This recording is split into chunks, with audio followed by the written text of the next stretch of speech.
Hi everybody, we're here at Canters Deli in LA with Marc Canter himself. This is an infamous place. This is an infamous booth, and this man has an infamous story that he's told in Reckless Road, Guns N' Roses. His book that he's made, it's all photos and everything that Marc took throughout the years that they were forming, I guess, first few years. Most of my questions to you at first are obviously going to be about Guns N' Roses, but I also want to know how you are still an untattooed, sober, alive man with a business and a normal life. How did you escape unscathed from this lifestyle that everybody else got involved with? Well, when we were teenagers, I grew up with Slash way before anybody was drinking or doing any drugs. I mean, back in 1976 when he was 11. So in 1976, I met Slash in grammar school in the 5th grade. He was actually trying to steal my mini bike. It was a motorbike, actually, with a lawnmower engine. And I was at a Kentucky Fried Chicken on 3rd Street, and he was walking by, saw it, and was thinking of stealing it. And he looked inside, and he recognized me. He didn't know me, but he recognized me from school. Like maybe he saw me. We were in the same grade, but not the same class. So maybe he saw me in the playground or whatever, or maybe we had some mutual friends. So he realized he'd just come make friends with me, and he wouldn't have to worry about stealing it because I'd probably let him ride it. So that's how we met. And it turned out he only lived a block or two away from me, so we'd carpool to school. You know, we'd hang out. At some point, we started racing or riding bicycle, like bicycle motocross together. Yeah. And still no drugs, no drinking yet. And, you know, we were just kids having fun. And I noticed that his artwork was really cool back then. Like, he'd draw dinosaurs and snakes and with, like, animated, like Disney made it almost. Yeah. And he was really good on a bike. And you just knew something was just better. You know, he was built different than most people. Yeah. And then I lost touch with him for about a year because we went to different junior high schools for one of those years. And when I met up with him again around the end of the 9th grade, he was already playing guitar for about a year, and I was also playing guitar, and we were both interested in the same kind of music, you know, Aerosmith and Zeppelin and whatever. Yeah. And so he says, well, I got a party, my first party coming up next week, you should come. So of course, I started hanging out with him, going to his house, playing with guitar with him, and I noticed that he was like watching Jimi Hendrix or Eric Clapton. It just, his talent had poured out through his guitar playing in that short time that he had been playing. So I used to actually document his art. I'd keep his artwork, and I used to take pictures of him jumping off motocross jumps. So I started doing the same thing. I'd go to the show and I'd record the show. I'd take pictures, keep the flyer. It was like I knew that there was something that was going to work with that. And then later, this was like in 1981. By 1984, 1985, we met Axl and Izzy and the other guys, and I noticed that they were a perfect chemistry between all of them. He wasn't the only monster, and now there was other monsters, and all these monsters are all together making monstrous music. Yes. And there was no songs that needed producing or throwing away and adjusting it. They were just ready to go. What they wrote is what you hear on Appetite for Destruction, even down to the guitar solo. And I just made it a point to go to every single gig and document and record, because I knew it was good, and they were my friends. So it was fun for me. It was also my hobby, but at the same time I knew that someday somebody might also want to see this, because I knew it was going somewhere. Yeah, which people... But as far, and I never answered your original question about the drugs. By the time... Not only drugs. Alcohol or whatever, but by the time like the 10th or 11th grade came, Slash was already drinking alcohol. He wasn't doing drugs, but he was drinking alcohol on a regular basis. I wasn't. It just didn't... I tasted it, didn't like it, and whatever. I didn't do it. So I didn't have those kinds of problems. But later on, you know, through different people's girlfriends and stuff like that, mainly really Izzy's girlfriend was the one that kind of introduced the heroin around, and some of them were doing it. Duff was not, because when he was 15, his girlfriend died in his arms. So he was scared straight as far as that goes. He might have done other things that weren't really good for you, but he definitely didn't do the heroin. But I didn't approve of what they were doing, and I was helping them financially with food and flyers and getting to the next gig and equipment or whatever they might have needed, demo tapes, because I had a job, and they you know, if some of them had a job, they still had to support themselves. I lived at home, so I didn't really have any bills. So, you know, 90% of my money went to backing them. The other 10% was for food or whatever else I needed. But that leads to my next question. How did your parents let you go out at the tender age of 15 with these people? Well, actually 16, 17 more was really the age, but I used to borrow my mom and dad's station wagon to lug his equipment, Slash's equipment, to late night rehearsals, because that was the cheapest rehearsal space we can get is at 3 in the morning. Or I mean really at midnight, but until 2 in the morning. By the time I get home it'd be 3 in the morning. Wow. And it was like, you know, $5 an hour or whatever, $10 an hour. And that's what we did. But my parents didn't like it because I'd have to come to work at 7:30 in the morning, and so I was only getting 3 hours of sleep. But they knew that I was going to do it anyway, so that was that. But then, you know, the band started playing around little clubs and getting bigger and bigger and bigger, and the crowds got bigger, and then the record companies came around, and pretty soon they didn't really need my backing because there were strippers coming around that were supporting them, and then they got they found a management that supported them a little bit and got backing, and then the record company came and gave them backing. So I was just simply their friend, no longer their backer at that point. Yeah. But back to the drugs, they were hiding it from me because I was like their mother. They knew your parents let you go out because they knew you were the good kid. Yeah, I was a good kid, and they would hide it from me, and then they would try to get me to go buy them dinner after they were high. And I'm like, no, because if I'd buy you dinner, then the next time you get money, you're just going to get high again. So I was not supporting that. The drinking was fine with me because they were going to do that anyways, and they were already addicted to that. So why I say they, Slash anyways. Yeah. But after a very short period, though, when it started getting bad for a couple of months, still, 1986, Axel was the one that stopped cold. And whatever he was partaking in, he just stopped, and was pissed off that they were not stopping. So he took the blame for a lot of stuff later on for all kinds of Roses drugs. But really, before they even made it, he was already not doing those things. Did they eat some of your delicious treats like this? Is that what kept them going? No, they would always come here for food, and I would always feed them, of course, or bring food to them, like a pastrami sandwich or corned beef or whatever they wanted. Did any of them ever work here? Slash worked here. Slash worked here. I created a job for him. He was kind of doing the waitress checks, putting them in order and making sure there wasn't missing checks and making sure they added them right. I kind of created a job for him for $5, $6 an hour back in the day, just to get him a little pocket cash. Did you have to fire him, or was he very good at that job? No, he found a real job.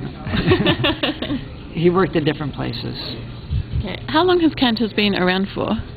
Canters has been around, well, actually, my grandparents and his brother started in New Jersey in 1924, and then they moved here in Los Angeles in 1931 in East LA, which is Boyle Heights. And then in 1948, they moved to the Fairfax district, where we are now. And so pretty much we've been my side of the family anyways, because there were some other brothers that didn't come this way. They stayed back there, and then their business eventually went out. They closed it or sold it. But we've been around here since 1948 on Fairfax. That's amazing. And now you run it, or your parents? No, my parents are still alive, of course, and my dad works very little bit. My sister's here, my brother's here, my cousins are here. There's like 5 or 6 of us that help run it. But the place sort of runs itself. There's 140 people that work here. Yeah. We just take care of the major things. That's a lot of people. I do maintenance like plumbing, refrigeration, electrical, just kind of keep the train on the track, and because it will go off the track. You walk in. We met Skip the other day. He's very nice. It's not going to go off the track with him on board. No, I mean, it's as simple as a drain that backs up, or up, just it could be a refrigeration or air conditioner, or a toaster's broken, or dishwasher's jammed. I mean, there's so many different things that can go wrong, and they do go wrong, or the oven stops working, that you just have to know all the tricks and keep all the parts to keep, because this is America, and in America we don't stock parts anymore. So if you wait for something to break and try to order the part, it could take 6 weeks to come. And then what are you going to do for 6 weeks? So we keep spare parts for everything, just so we have them on hand. Did you ever want to be a rock star like all your friends of the day? No, well, I grew up loving, really obsessing on Aerosmith, so I learned how to play guitar. They influenced me, but I never was good enough to do anything, like to play in a band or anything. Just I knew the basic chords. Maybe I wrote a song or two or parts, some riffs or whatever. But I didn't have it that way. But it was fun to watch my friends be able to. We used to go to concerts together, and then all of a sudden they're playing concerts. So it was kind of fun for me to watch something that close to me make it, Yeah. Did you still continue your Aerosmith collection? I still have my Aerosmith collection, but I don't. You haven't kept adding to it? No, I stopped adding to it. I stopped when I was about 19. I thought you might have a room out the back.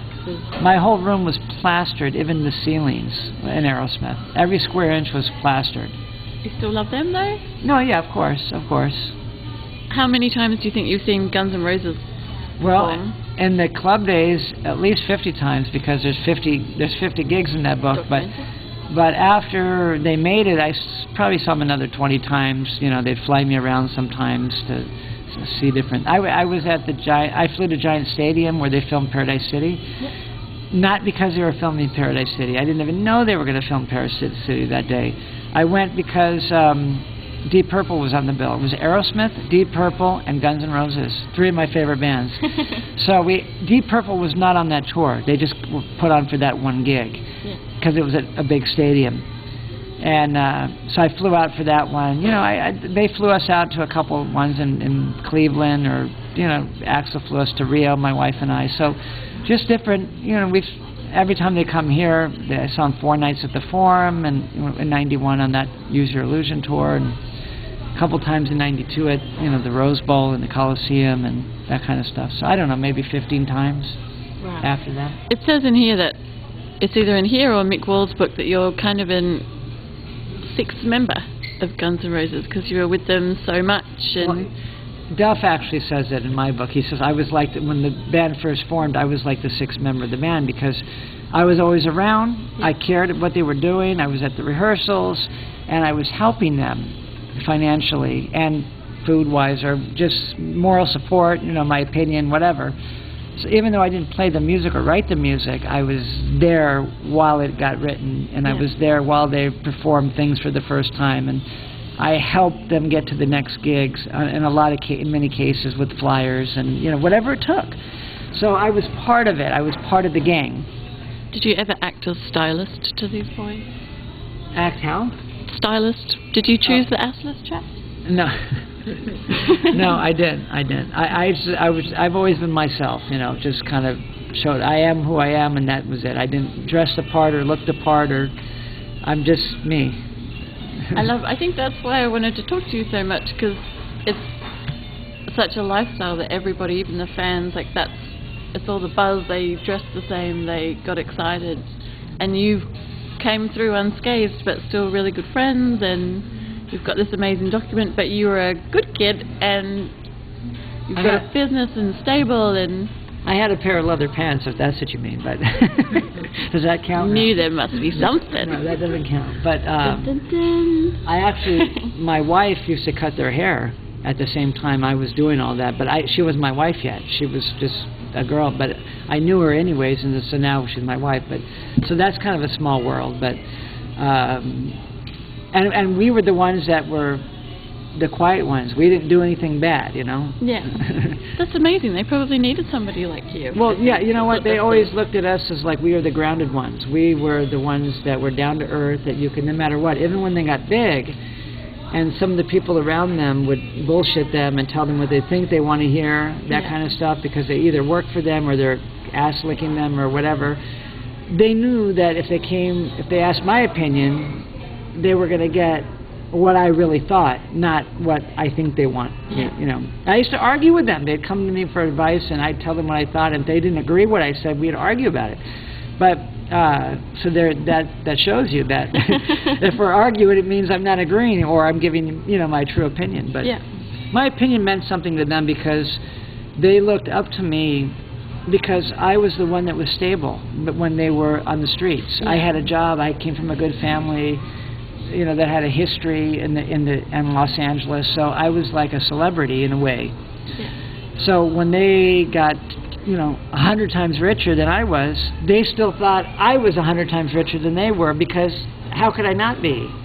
I never changed in their mind. I was always still on top. I was the one that they respected. So to this day, if Slash plays a gig and he knows I was at that gig, regardless who it was with, he'll always call me the next day. How was the gig? Well, okay, well, you were out of tune in this song, and your sound man didn't have you loud enough there. And I'll tell him exactly what I thought. And he likes. Who else is going to tell him that? Was because you've known him for so long, and when Axl first arrived in LA, was he ever Bill Bailey to you, or has he always been Axl? No, well, he's actually technically always Axl, but he was Bill before I met him. Because what happened was Slash said there's this band called Rose, and there's a singer, Bill and Izzy, that are in this band. Let's go check them out. I heard they're good. That was the only time he was ever Bill, because after that gig I met him, he already had changed his name to Axl, but Slash didn't know it. So he was Bill for one day, and then when I met him, he was, this is Axl. So that was it. And you call Slash or Saul? I don't call him either. Hey, I just call him Hey. What's he in your phone as? In my what? What have you got him in your phone as? Slash. See? There you go. Did they have a nickname for you? Mark. You must have had a cool name. No, I mean, I didn't have a nickname. I mean, I don't know. They're rock stars. But they had these names before they were rock stars, so they didn't really change. Honestly, they didn't change from the club days. They got big and famous, but they didn't change. They're the same people. They really are. They're the same people they were when I met them. That's amazing. Fame hasn't changed them, but they never did it for the money or the fame. No, they were doing it because they enjoyed. They were writing music that they enjoyed writing. That came from influences. They had common influences, and they were doing their version. They weren't even ripping anyone off. They were doing their version of what they wanted to do, and everyone loved it. It worked. Because you've had this institution for so long, and it's open 24 hours a day, right? So people do secret shows and late night shows and things here as well? Well, no, we have music in the bar, which is I call our kibitz room here. But that started in actually it started in 1961, but the music stopped after a year or two. We had like a piano bar, no one famous really.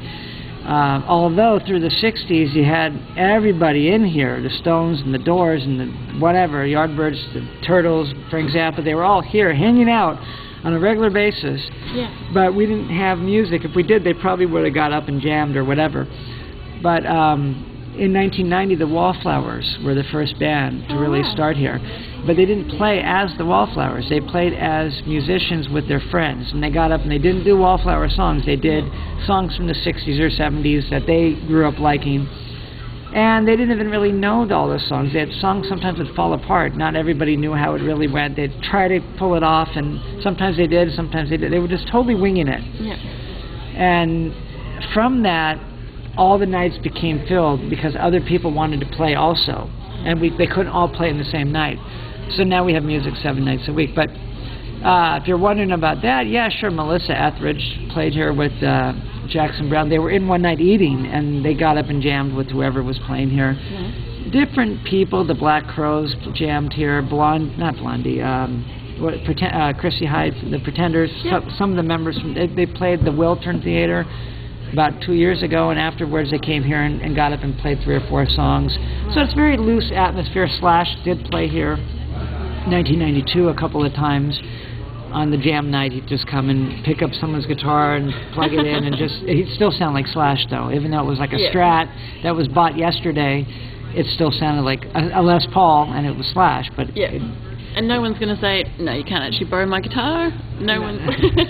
No, he'd just pick it up, and he'd just, move the knobs a little bit, and right away you're going to hear him coming out of it. So, he has that ability to do that.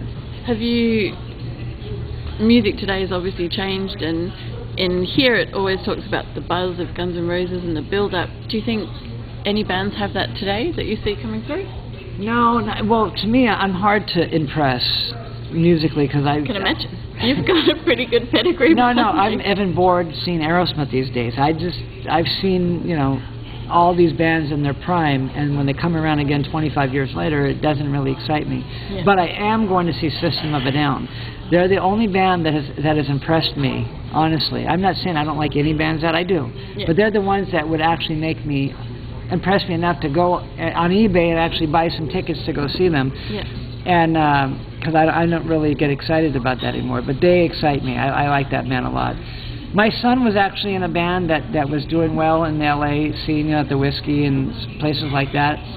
And they were young, they were 15, 16 years old, yeah. and there was a lot of potential there, but, you know, they're still in school, and then they, instead of really pursuing it, they went to college, and, you know, my son's now in college, but I still think the chances of making it are so much harder these days. The best you're going to get is produce a song that might get put into a video game. Yeah. You know, and they pay you $10,000 for licensing it, and then that's it. As far as getting on the radio or that kind of thing, it's so rare to happen. The record companies they're not what they used to be, and you know, you can put. But the good news is you can put out your own music, and have, you know, have a MySpace and sell your music and do whatever, or even go to iTunes and sell your music. But as far as making it like a super group where you're going to go to a record store and buy their poster and hang it on your wall, I think it's done. Yeah. You're only going to get like the teeny boppers that, you know, like the like Britney Spears or whatever, that kind of thing that's already established. I think it's pretty much finished. It's a shame, but that's what the technology has done with the internet. And although you can get your music out on YouTube, and you've got more avenues to get your music out to people, the problem is nobody cares, really. Yeah. And if somebody does care and sees it, the best you're going to get is they're going to record you, and you're going to end up on a video game. And the chances of you getting on the radio are very slim. Do you think the Sunset Strip will ever have another heyday? No, the Sunset Strip is impossible. It's a pay-to-play. It was pay-to-play even when Guns N' Roses was doing it, but it wasn't. You'd have to come up with like $100 or whatever to sell a certain amount of tickets. Now you got to come up with like $600 or $700, or pay the, you know, they give you tickets to sell, and you have to sell that amount of tickets for a 35-minute set. Yeah. When my son's band was playing, they had to sell 60 tickets at $12, which is what, $700 and something, just so they could play. And then they were given 80 tickets, but so if they sell 80 tickets, then they make a couple $100. Yeah. But back then, you'd play the Troubadour, and there'd be 3 bands a night. Now there's, you know, 7 or 8 bands. They cram them, and the bands would play for like close to an hour. Now the bands play for 30 minutes, and they're in and out, and it's just it's just a machine. And you're playing in front of your own friends, who you force them to buy the ticket. Yeah. You can't hang flyers up anymore because the city will hit the clubs and charge them huge fines for posting those. So the promoting, it's expensive to go to a gig. It's like $20 to get in a gig these days. So do you miss those days? It used to be free. You'd have a Troubadour ticket and be complimentary, or it'd be $2 to get in. So you thought a band might be good. You might see them for $2, but for $20, you're not going to see them unless you know them. Yeah, because these boys had to sell their own tickets as well up and down the streets, didn't they? Yeah, I sold tickets. And the tickets they didn't sell, I was out there scalping them like a minute before the show started while they were getting dressed, because that's the only way I'd get my money back, because I'd have to fork out the money for those tickets, and if they didn't sell them, then I'm the one that was out the money, not them, because I'm the one that fronted it a lot of the time. So did they pay you back once they got rich and famous? Well, yes and no. Are you listening, boys? Yes and no. Yes, I mean, they didn't owe me that much. It was probably like, well, Slash had personal money that he had borrowed over the years, even before Guns N' Roses. And when I got married, I needed money. And almost a bike. I needed money we ran out of money, and I needed money to get my wedding album out of Hawk. I owed him like $4,000, and so I said to Slash, I got to get that money back. It's 1989. You have money now. They've been famous for like 2 years now, so he paid me back the money he owed me with even a little interest, which was nice. But technically, the band had never. They all thought all of them thought someone else had paid me back, and I never got paid back. And it was about $3,400, honestly. But then again, $3,400, Slash. I'm sure you're good for it. But then again, they flew me around. They paid for my hotel. They put me up in, I got a pinball machine. The pinball machine alone is worth $3,000. So I got paid back, and I thought my book eventually would make money, and it probably will after I'm dead. It will. Well, because this is the Polish lottery. I'm going to sell 1 million books. It's just going to be a book a day for 1 million years. The Polish lottery? Yeah. What's the story there? What's you the sell Polish lottery? You get $1 million, except you win $1 a day for 1 million years. But that's the thing. I'm selling about 3 books a day. I sell on eBay probably 1 or 2 books a day. I sell a book here. And I'm just going to sell 3 books a day for the rest of my life. Yeah. And even after I'm dead, my grandkids will sell 3 books a day. And when they're dead, their grandkids, because this band is not going away. It's like the Beatles, it's like Led Zeppelin. They're going to be long dead, and people are still going to be, kids are going to be 15 years old buying Appetite for Destruction, one way or another. They might like download it from the air into like their finger or who knows how, but it will still be around. You can't erase it. And as long as that's around, people are going to want to know where it came from. So this book will always show how it all started. It's the birth of the band. Yeah. So I know that, and that's the thing with my portraits. I have the limited number of portraits, the 11 by 14s I put out. I know, and I make them in a way that they'll last forever. They're acid-free matting, UV protective glass that won't fade the photo, wood frame. So you put that on your wall, and it's going to, 200 years from now, that's still going to be hanging there. Yeah. And we're going to be dead, but it's going to be up. Where can people buy those? Well, I sell them on my eBay store. I guess if you just go to eBay and do a search for like Reckless Road, you're going to find my book. And if you find my book, you can click on my other items and you'll find that. I'm not sure what the link is, but that's all right. It's a Marc Canter. eBay's Marc Canter. It's one word, but I don't know exactly the link to how to get there. Yeah. But I know that when I'm gone, those will be hanging. So that's my mark. My mom says you can't take anything with you except your name. And if I can have my name making people happy after I'm dead, then I've completed my goals. Well, I'm going to have at least one of those pictures. I'm pretty sure.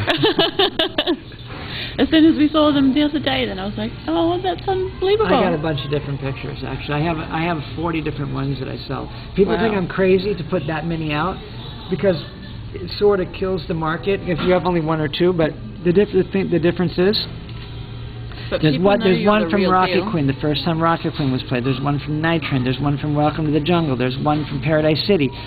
There's different things for different people. There's group shots of them backstage 5 days before they got signed. Yeah. That just shows the rock and roll moment. There's so many photos that, and a lot of them aren't even in the book, but that are my favorite photos that I figure instead of gouging people at $600 a photo and only putting 2 or 3 of them out, I put 40 of them out and made them, $179, and the other ones, some of them are $250 shipping included. But if I give them the photo for free and they went to like even a cheap frame shop and try to get that done with that kind of acid matting and the UV glass and wood frame, it would cost them $200. Well, so they're beautiful shots, and getting them straight from you, then that's another bit of the legacy, I think. Well, yeah, I sign them and I hand print on the bottom, the information with the date of the show or maybe what transpired that night, a little story about something. Yeah. So it's just kind of like a piece of, it's like an artifact on your wall. It's like a little piece of history, and people come over and you can point out people in the audience and say, look, there's Michelle Young from My Michelle. Look, there she is. Yeah.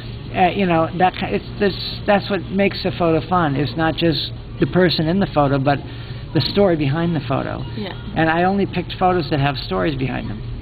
Nice. Well, that's why I wanted to speak to you, because you are the man with the story. You were the sober one at the time when nobody else...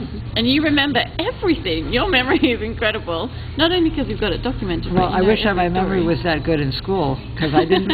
I just barely got through that. I could study, and then the tests come, and I don't remember what I studied. But the things I was interested in, I remember perfectly. To the date. I could tell you the date of any... You name a song, and I'll tell you the date they played it and where it was at. The very first time. It's like a game challenge right there. Go ahead, name your favorite goes off appetite. I do love Welcome to the Jungle. Welcome to the Jungle was debuted at the Troubadour on July 20th of 1985. It was the third song played. What's track number 8? I don't know. Oh, we've done a different way. I don't know. I just remember the memorable, the most memorable. You know, I've tracked it down and gone back and looked at it, but so there's details just in my head. I can't get them out. They're just stuck. Last story. Can you tell us when you went to New Jersey and they just happened to be filming Paradise City for MTV? Yeah, that was July. That was August. Actually, the date was August 16th of 1988. And they were playing, Guns N' Roses was on tour with Aerosmith for that summer, but that particular gig, and Sweet Child of Mine was already through the roof on MTV. Yeah. And so they were moving on to the next video. That particular gig, they had Deep Purple on the bill to help fill the stadium, because they weren't playing stadiums, they were playing arenas. Yeah. Deep Purple might help fill the stadium. Deep Purple will help fill the stadium, you know, for 100,000 people. But they were also, I didn't know about it until I got there, they were filming half of Paradise City. The other half was filmed at Donington, which was actually filmed a day later. They got on a Concorde and flew from Giant Stadium to England to do that show. And so half the video, the first half of Paradise City was at Giant Stadium, and the second half, the black and white stuff, was from England. Yeah. Did you go to Donington? No. Okay, good, because that's a very sad story, and we don't. No, I know that was hard, and that hit the band pretty heavy too. To find out that after your set, that some people died in the audience, that really messed up their heads a little bit. Yeah, I can imagine. What is your favorite memory of all this time with Guns N' Roses? Okay, well, I'll have to give you two of them. My first favorite memory was the very first Guns N' Roses show with the Appetite for Destruction lineup. It was June 6th at the Troubadour of 1985. Slash had just joined the band 4 or 5 days before that, and Tracy was the other guitar player. He quit, Tracy Guns, and Rob Gardner, because they didn't want. Duff booked a tour to Seattle, and they didn't want to go up there, so they quit. And Axl and Izzy called Slash and said, "Tracy's out. You want back in?" The back in meant a year ago they were playing together in Hollywood Road, so they knew each other. They played for 3 months. Yeah. So back meaning you want to come back to the band. We got a gig at the Troubadour, and then we're going to Seattle. So Slash and Steven joined. They played this gig. Now, I remember, I'm always wherever Slash was, but a year ago, Steven had double bass drums, and everything was, it was fast and noisy and just like, speed metal. Now, I go to see them expecting to see the same thing, even though I liked it. Steven has one bass drum. Izzy's now in the band because he wasn't in the band before. And they got Duff, who I knew anyways because he had jammed with Slash a year before that in Road Crew. And they all met here, right? Duff met Slash here because they answered an ad in the Recycler magazine, or was it the Recycler? Or I think it was the Recycler. But anyways, that didn't work out. They jammed together a few days, and then Duff kind of went his own ways. But I knew Duff, and then I came there, and there's Duff, and there's Izzy, and I knew Izzy, and there's Steve, and my friend, and Slash, and Axl, of course, were friends. So I got I know everyone in the band, and I'm watching, I'm taking pictures, and I can't believe what I'm hearing, because everything's slowed down. You can now hear the vocals, the bass drums didn't drown everything out, and the music had gotten rock and roll instead of heavy metal. Yeah. It was like it clicked. It worked. And I was like blown away, and I got the best shots from that show.